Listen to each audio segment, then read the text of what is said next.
Hello friends, ഇന്ന് നമ്മൾ ഉണ്ടാക്കാൻ പോകുന്ന റെസിപ്പിയാണ് മാമ്പഴ പുളിശ്ശേരി. മാമ്പഴ പുളിശ്ശേരി ഉണ്ടാക്കാൻ ഏറ്റവും ബെസ്റ്റ് നാട്ടുമാമ്പഴമാണ്. നാരുള്ള വലിയ മാമ്പഴവും ഉപയോഗിക്കാം.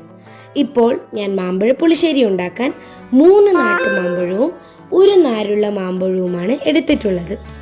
ആദ്യം ഒരു പാത്രം എടുത്ത് 4 മാമ്പഴം ചേർക്കുക. എന്നിട്ട് 2 മുളക് നടുവിലൂടെ കീറി ചേർക്കുക. അതിൻ്റെ ഒപ്പം തന്നെ 2 തണ്ട് കറിവേപ്പിലയും ചേർക്കുക.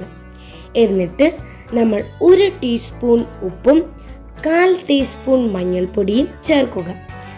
അതിനുശേഷം നമ്മൾ 1 കപ്പ് വെള്ളം ചേർത്ത് നല്ലവണ്ണം ഇളക്കി യോജിപ്പിച്ച് മീഡിയം ഫ്ലെയിമിൽ 10 മിനിറ്റ് വേവിച്ചെടുക്കുക.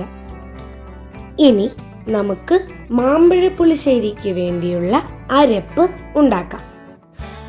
ആദ്യം ഒരു മിക്സി ജാർ എടുത്ത് അതിൽ 1 കപ്പ് നന്നായി ചിരവിയ തേങ്ങ ചേർക്കുക. 1/4 ടീസ്പൂൺ മഞ്ഞൾപ്പൊടിയും ഫ്ലേവർ നൽകാനായി 1 ടീസ്പൂൺ ചെറിയ ജീരകവും ചേർക്കുക. എന്നിട്ട് 1/2 കപ്പ് വെള്ളം ചേർക്കുക. അതിനുശേഷം തൊലി കളഞ്ഞ 4 ചുവന്നുള്ളി 3 വെളുത്തുള്ളി ചേർത്ത് നന്നായി അരച്ച് പേസ്റ്റാക്കി എടുക്കുക.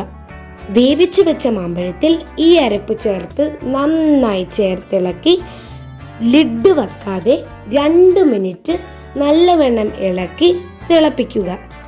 അത് കഴിഞ്ഞിട്ട് നന്നായി തണുക്കുവാൻ വേണ്ടി മാറ്റി വെക്കുക. അതിനുശേഷം നമ്മൾ 1 കപ്പ് തൈര് നല്ലവണ്ണം മിക്സി ജാറിൽ അടിച്ചെടുത്ത് ഈ നമ്മൾ തിളപ്പിക്കാൻ വെച്ച മാമ്പഴ പുളിശ്ശേരിയിലേക്ക് ചേർക്കുക. ചൂടുള്ളപ്പോൾ ചേർത്താൽ തൈര് പിരിഞ്ഞു പോകും. എന്നിട്ട് നമ്മൾ ആഡ് ചെയ്ത തൈര് നല്ലവണ്ണം ഒന്ന് മിക്സ് ചെയ്തതിന് ശേഷം കറിയിൽ താളിക്കാൻ വേണ്ടി 1 ടേബിൾ സ്പൂൺ വെളിച്ചെണ്ണ ചൂടാക്കി 2 ടീസ്പൂൺ കടുക് ചേർക്കുക. കടുകെല്ലാം നന്നായി പൊട്ടിയതിന് ശേഷം 3 വറ്റൽമുളകും 7 ചെറിയ ചുവന്നുള്ളി ചെറുതായി അരിഞ്ഞതും ചേർക്കുക. അതിൻ്റെ ഒപ്പം തന്നെ 2 തണ്ട് കറിവേപ്പില ചേർത്ത് മൂപ്പിച്ചെടുക്കുക. മൂപ്പിച്ചെടുത്തതിന് ശേഷം ഇത് കറിയിലേക്ക് ചേർത്ത് മൂടി വെക്കുക. മൂപ്പിച്ചെടുക്കുമ്പോൾ ചുവന്നുള്ളി കരിയാതിരിക്കാൻ ശ്രദ്ധിക്കണം. അതൊരു നല്ല ഗോൾഡൻ ബ്രൗൺ കളർ ഷെയ്ഡ് ആവുമ്പം മൂപ്പിക്കുന്നത് നിർത്തണം.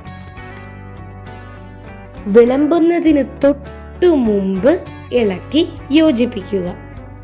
ചൂട് ചോറിൻ്റെ കൂടെ ഒരു അടിപൊളി കറി റെഡിയായി.